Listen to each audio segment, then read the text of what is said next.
ನಮಸ್ಕಾರ ಎಲ್ಲರಿಗೂ welcome back to Kalavathi's kitchen. ಇವತ್ತಿನ ರೆಸಿಪಿ ಏನಪ್ಪಾ ಅಂದ್ರೆ ಸ್ವಲ್ಪನೂ ಸೋಡಾ ಬಳಸಲಾರ್ದ ಹಿಂಗ ಪರ್ಫೆಕ್ಟ್ ಆಗಿ ಉಬ್ಬಿ ಬರುವಂತ ಪೂರಿ ಮತ್ತ ಅದ್ರ ಜೊತೆಗಿನ ಕಾಂಬಿನೇಷನ್ ಆಗಿ ಮಾವಿನ ಹಣ್ಣಿನ ಶ್ರೀಕರ್ಣಿ.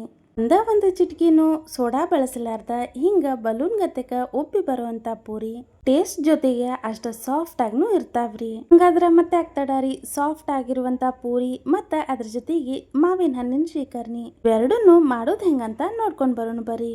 ಮೊದ್ಲಿಗೆ ನಾವು ಒಂದ್ ಮಿಕ್ಸಿಂಗ್ ಬೌಲ್ ತಗೊಂಡು ಅದಕ್ಕೆ ಮೈದಾ ಹಾಕೊಳತೀವ್ರಿ. ಈಗ ನೀವು ವಿಡಿಯೋದಾಗ ನೋಡತ್ತಿರಲ್ರಿ, ಈ ಕಪ್ಪಿಂದ ನಾವು 3 ಕಪ್ ಆಗೋಷ್ಟು ಮೈದಾ ಹಿಟ್ಟು ಹಾಕೊಂಡೇವ್ರಿ. ನೀವು ಬೇಕಾದ್ರೆ ಅರ್ಧದಷ್ಟು ಮೈದಾ ಮತ್ತು ಅರ್ಧದಷ್ಟು ಗೋಧಿ ಹಿಟ್ಟನ್ನ ಬಳಸಬಹುದ್ರಿ. ಈಗ ಇದಕ್ಕೆ ರುಚಿಗೆ ತಕ್ಕಷ್ಟು ಉಪ್ಪು ಹಾಕೊಂಡು ಒಂದು ಸಲ ಇದನ್ನೆಲ್ಲಾನು ಹಿಂಗ ಚಲೋತ್ತಂಗ ಮಿಕ್ಸ್ ಮಾಡ್ಕೊಳತೀವ್ರಿ. ಈ ಮೈದಾ ಹಿಟ್ಟಿಗೆ ನಾವು ರುಚಿಗೆ ತಕ್ಕಷ್ಟು ಉಪ್ಪು ಅಷ್ಟ ಹಾಕಿವ್ರಿ, ಸೋಡಾ ಏನು ಹಾಕೊಂಡಿಲ್ರಿ. ಈಗ 1 ನಿಮಿಷ ಇದನ್ನೆಲ್ಲಾನು ಚಲೋತ್ತಂಗ ಮಿಕ್ಸ್ ಮಾಡ್ಕೊಂಡ್ಮೇಲೆ 2 ಟೀ ಸ್ಪೂನ್ ಆಗೋಷ್ಟು ಎಣ್ಣೆನ ಹಿಂಗ ಕಾಯಿಸಿ ಹಾಕೊಂಡೇವ್ರಿ. ಪುರಿ ಮಾಡ್ಕೋಬೇಕಾದ್ರೆ ಎಣ್ಣೆ ಸ್ವಲ್ಪ ಹಿಂಗ ಕಾಯಿಸಿ ಹಾಕೊಂಡ್ರೆ ಸಾಕ್ರಿ. ಇದಕ್ಕೆ ನಾವು ಸೋಡಾ ಹಾಕುವಂತ ಅವಶ್ಯಕತೆ ಇರೋದಿಲ್ರಿ. ಎಣ್ಣೆ ಬಿಸಿ ಮಾಡಿ ಹಾಕೊಂಡಿರ್ತೀವಲ್ರಿ, ಹಂಗಾಗಿ 1 ಚಮಚ ತಗೊಂಡು ಚಲೋತ್ತಂಗ ಇದನ್ನ ಮಿಕ್ಸ್ ಮಾಡ್ಕೋಬೇಕಾಗತ್ರಿ. ಮೊದ್ಲಿಗೆ 1 ಸ್ಪೂನ್ ನಿಂದ ಹಿಂಗ್ ಚಲೋತ್ತಂಗ ಮಿಕ್ಸ್ ಮಾಡ್ಕೊರಿ. ಅದಾದ್ಮೇಲೆ ಕೈಯಿಂದ ಮಿಕ್ಸ್ ಮಾಡ್ಕೊಂಡ್ರೆ ನಡಿತೈತ್ರಿ. ಉಪ್ಪು ಮತ್ತು ಕಾಯಿಸಿ ಹಾಕೊಂಡಿರುವಂತ ಎಣ್ಣೆ ಈ ಹಿಟ್ಟಿನ ಜೊತೆಗೆ ಹೊಂದ್ಕೋಬೇಕು ನೋಡ್ರಿ. ಹಂಗ ಚಲೋತ್ತಂಗ ಇದನ್ನ ಮಿಕ್ಸ್ ಮಾಡ್ಕೋಬೇಕ್ರಿ. ಹಿಂಗ 1-2 ನಿಮಿಷ ಇದನ್ನೆಲ್ಲಾನು ಚಲೋತ್ತಂಗ ಮಿಕ್ಸ್ ಮಾಡ್ಕೊಂಡಾದ್ಮೇಲೆ ಈಗ ಇದಕ್ಕೆ ನಾವು ನೀರು ಹಾಕೊಂಡು ಇದನ್ನ ಕಲಸ್ಕೊಳತೀವ್ರಿ, ಅಂದ್ರೆ ನಾದ್ಕೊಳತೀವ್ರಿ. ಈಗ ಹಿಟ್ಟು ನಾದ್ಕೋಬೇಕಾದ್ರೆ ಒಂದ ಸಲಕ ಜಾಸ್ತಿ ನೀರು ಹಾಕೋಬೇಡ್ರಿ. ಮೊದ್ಲಿಗೆ ಸ್ವಲ್ಪ ನೀರು ಹಾಕೊಂಡು ಇದನ್ನ ಚಲೋತ್ತಂಗ ಮಿಕ್ಸ್ ಮಾಡ್ಕೊಂಡಾದ್ಮೇಲೆ ಅವಶ್ಯಕತೆ ಅನ್ಸೋಷ್ಟು ನೀರು ಹಾಕೊಂಡು ಇದನ್ನ ಚಲೋತ್ತಂಗ ನಾದ್ಕೋರಿ. ಆದ್ರೆ ಈ ಪೂರಿ ಹಿಟ್ಟು ನಾದ್ಕೋಬೇಕಾದ್ರೆ ಏನ್ ನೆನ್ಪಿಟ್ಕೋಬೇಕಂದ್ರೆ ಇದನ್ನ ಭಾಳ ಸಾಫ್ಟ್ ಆಗಿ ನಾದ್ಕೋಬಾರ್ದ್ರಿ. ಈ ಹಿಟ್ಟು ನಾವು ಹೆಂಗ್ ನಾದ್ಕೋಬೇಕಂದ್ರೆ ತೀರಾ ಗಟ್ಟಿನೂ ಅಲ್ಲ ಮತ್ತು ಭಾಳ ಸಾಫ್ಟ್ನೂ ಅಲ್ಲ, ಹಂಗೆ ನಾದ್ಕೋಬೇಕ್ರಿ. ಈಗ ಈ ಹಿಟ್ಟಿಗೆ ನಾವು ಅವಶ್ಯಕತೆ ಅನ್ಸೋಷ್ಟು ನೀರು ಹಾಕೊಂಡು ಚಲೋ ತಂಗಿದನ್ನೆಲ್ಲನೂ 3-4 ನಿಮಿಷ ನಾದ್ಕೊಂಡಿವ್ರಿ. ಮತ್ತು ಪೂರಿ ಸಾಫ್ಟ್ ಆಗಬೇಕು ಅನ್ನೋ ಕಾರಣಕ್ಕೆ ಇದಕ್ಕೆ ಜಾಸ್ತಿ ಎಣ್ಣೆ ಹಾಕುವಂಥ ಅವಶ್ಯಕತೆ ಇಲ್ರಿ. ಹಿಟ್ಟು ಒಣ ಇರುವಾಗನ 2-3 ಟೀ ಸ್ಪೂನ್ ಎಣ್ಣೆ ಹಾಕೋತೀವಲ್ರಿ ಕಾಸಿ, ಅಷ್ಟು ಸಾಕಾಗತ್ರಿ.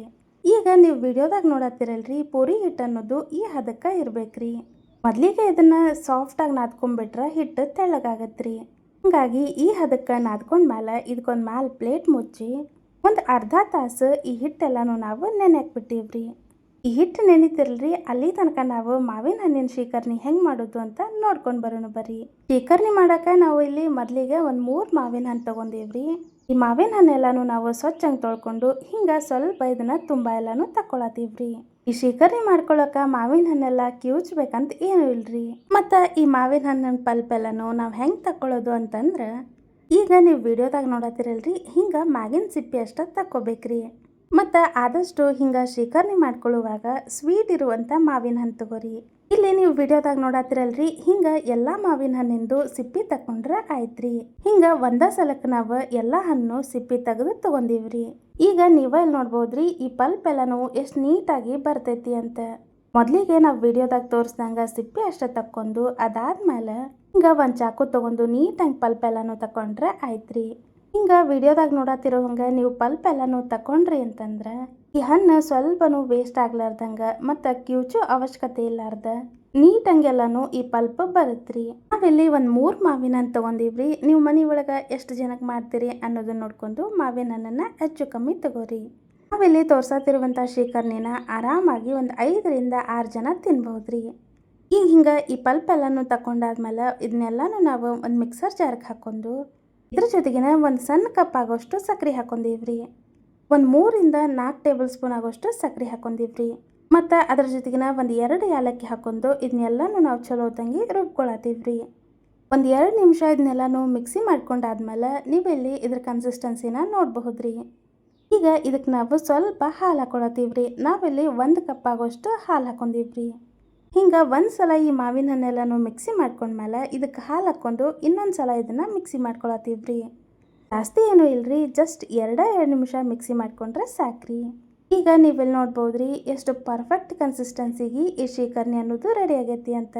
ಈ ಶ್ರೀಕರ್ಣಿ ಕನ್ಸಿಸ್ಟೆನ್ಸಿ ಆಯಿತು, ಕಲರ್ ಆಯಿತು, ಟೇಸ್ಟ್ ಆಯಿತು, ಎಕ್ದಮ್ ಮಸ್ತ್ ಬಂದೈತ್ರಿ. ಶ್ರೀಕರ್ಣಿನ ಆರಾಮಾಗಿ 5-6 ಜನ ತಿನ್ಬಹುದ್ರಿ. ಈಗ ಈ ಶ್ರೀಕರ್ಣಿ ರೆಡಿ ಆಗೋಷ್ಟ್ರೊಳಗೆ ನಾವು ನೆನೆಯಾಕ್ಬಿಟ್ಟಂಥ ಹಿಟ್ಟನ್ನು ಪರ್ಫೆಕ್ಟಾಗಿ ನೆನೆದೈತ್ರಿ. ಒಂದು ಸಲ ಇದನ್ನು 1-2 ನಿಮಿಷ ಚಲೋ ತಂಗ ನಾದ್ಕೊಂಡ್ರೆ ಪರ್ಫೆಕ್ಟ್ ಆಗಿರುವಂಥ ಪೂರಿ ಹಿಟ್ಟು ರೆಡಿ ಆಯ್ತ್ರಿ. ಈಗ ರೆಡಿ ಮಾಡ್ಕೊಂಡಿರೋ ಈ ಹಿಟ್ಟೊಳಗೆ ನಾವು ಒಂದು ಜಾಮೂನ್ ಸೈಜಿಗೆ ಹಿಟ್ಟು ತೊಗೊಂಡಿವ್ರಿ. ನೀವು ಇಷ್ಟ ಹಿಟ್ಟು ತೊಗೋಬೇಕಂತ ಏನೂ ಇಲ್ರಿ. ನಿಮ್ಗೆ ಪೂರಿ ದೊಡ್ಡ ಸೈಜಿಗೆ ಬೇಕು ಅಂದ್ರೆ ಸ್ವಲ್ಪ ಜಾಸ್ತಿ ಹಿಟ್ಟು ತೊಗೋರಿ. ಇಲ್ಲ ಸಣ್ಣ ಸಣ್ಣ ಪೂರಿ ಮಾಡ್ಕೋತೀರಿ ಅಂದ್ರೆ ಕಡಿಮೆ ಹಿಟ್ಟು ತೊಗೊಂಡ್ರೆ ನಡೀತೈತ್ರಿ. ಈಗ ವಿಡಿಯೋದಾಗ ನೋಡತ್ತೀರಲ್ರಿ ನೀವು, ಇಷ್ಟು ಹಿಟ್ಟನ್ನು ನಾವು ತೊಗೊಂಡು ಎಲ್ಲ ಉಳ್ಳಿನೂ ರೆಡಿ ಮಾಡ್ಕೊಂಡಿವ್ರಿ. ಹಿಂಗೆ ಒಂದೇ ಸಲಕ್ಕೆ ಉಳ್ಳಿನ ರೆಡಿ ಮಾಡ್ಕೊಳ್ಳೋದ್ರಿಂದ ಪೂರಿನ ಜಲ್ದಿ ಜಲ್ದಿ ಲಟ್ಟಿಸ್ಕೋಬಹುದ್ರಿ. ಹಿಂಗೆ ರೆಡಿ ಮಾಡ್ಕೊಂಡಿರುವಂಥ ಒಂದು ಉಳ್ಳಿ ತೊಗೊಂಡು ಇದನ್ನು ಚಲೋ ತಂಗಿ ಲಟ್ಸ್ಕೊಳತ್ತೀವ್ರಿ. ಇದಕ್ಕೆ ನೀವು ಬೇಕಾದ್ರೆ ಹಿಟ್ಟು ಹಚ್ಚನ್ನು ಲಟ್ಟಿಸ್ಕೋಬಹುದ್ರಿ, ಇಲ್ಲಾಂದ್ರೆ ಎಣ್ಣೆ ಹಚ್ಚಾದರೂ ಲಟ್ಟಿಸ್ಕೋಬಹುದ್ರಿ. ನಾವಿಲ್ಲಿ ಹಿಟ್ಟಾಗಲಿ ಎಣ್ಣೆ ಆಗಲಿ ಯಾವುದನ್ನು ಬಳಸಲಾರ್ದ ಲಟ್ಟಿಸ್ಕೊಳತ್ತೀವ್ರಿ. ಮತ್ತು ಹಿಂಗೆ ಲಟ್ಸುವಾಗ ಪೂರಿನ ಭಾಳ ತೆಳ್ಳಗೂ ಲಟ್ಸಕ್ಕೆ ಹೋಗ್ಬೇಡ್ರಿ. ಪೂರಿನ ನಾವು ಭಾಳ ತೆಳ್ಳಗೆ ಲಟ್ಸಿದ್ವಿ ಅಂತಂದ್ರೆ ಉಬ್ಬಿ ಬರೋದಿಲ್ರಿ.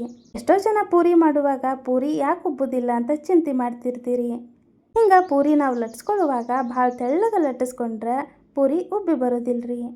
ಹಾಗಾಗಿ ಪೂರಿ ಲಟ್ಸ್ಕೋಬೇಕಾದ್ರೆ ಭಾಳ ತೆಳ್ಳಗೆ ಲಟ್ಟಿಸ್ಕೊಳಕ್ಕೆ ಹೋಗ್ಬೇಡ್ರಿ. ಮತ್ತು ಪೂರಿನ ನೀವು ಬೇಕಂದ್ರೆ ದೊಡ್ಡ ಸೈಜಿಗೂ ಮಾಡ್ಕೋಬಹುದ್ರಿ, ಇಲ್ಲ ಅಂದ್ರೆ ಸಣ್ಣ ಸಣ್ಣ ಪೂರಿ ಆದರೂ ಮಾಡ್ಕೋಬಹುದ್ರಿ.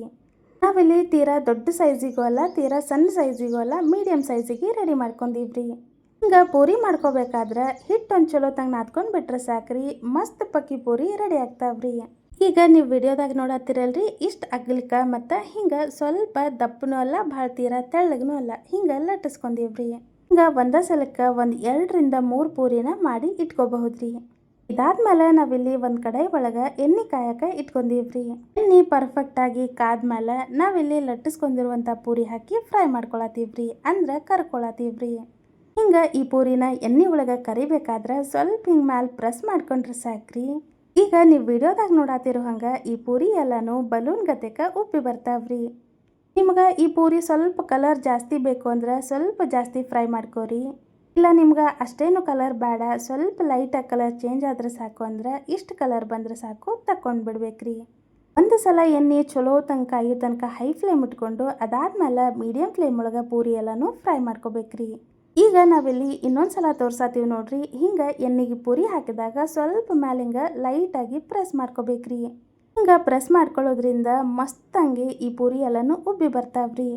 ಈ ಪೂರಿ ಮಾಡುವಾಗೆಲ್ಲನೂ ಭಾಳ ಜನ ಅನ್ಕೋತಿರ್ತೀರಿ ಪೂರಿ ಉಬ್ಬಿ ಬರಂಗಿಲ್ಲ ಅಂತ. ನಾವಿವತ್ತು ನಿಮಗೆ ತೋರಿಸ್ಕೊಟ್ಟಿರೋ ವಿಧಾನದಾಗ ಪೂರಿ ಮಾಡಿದ್ರಿ ಅಂತಂದ್ರೆ ನೀವು ಅಷ್ಟೇ 100% ಪರ್ಫೆಕ್ಟಾಗಿ ಇದೇ ಥರ ಪೂರಿನ ಮಾಡ್ಕೋಬಹುದ್ರಿ.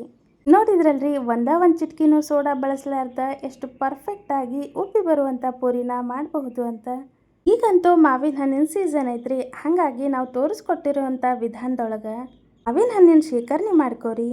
ಮತ್ತು ಅದ್ರ ಜೊತೆಗಿನ ಮಸ್ತಂಗಿ ಹಿಂಗೆ ಉಬ್ಬಿ ಬರುವಂಥ ಮತ್ತು ಅಷ್ಟು ಸಾಫ್ಟ್ ಆಗಿರುವಂಥ ಪೂರಿ ಮಾಡ್ಕೋರಿ. ಈ ಪೂರಿ ಮತ್ತು ಶೇಖರಣೆ ಕಾಂಬಿನೇಷನ್ ನಿಮ್ಗೆ ಹೆಂಗೆ ಅನಿಸ್ತು ಅಂತ ಕಮೆಂಟ್ ಮಾಡಿ ತಿಳಿಸ್ರಿ.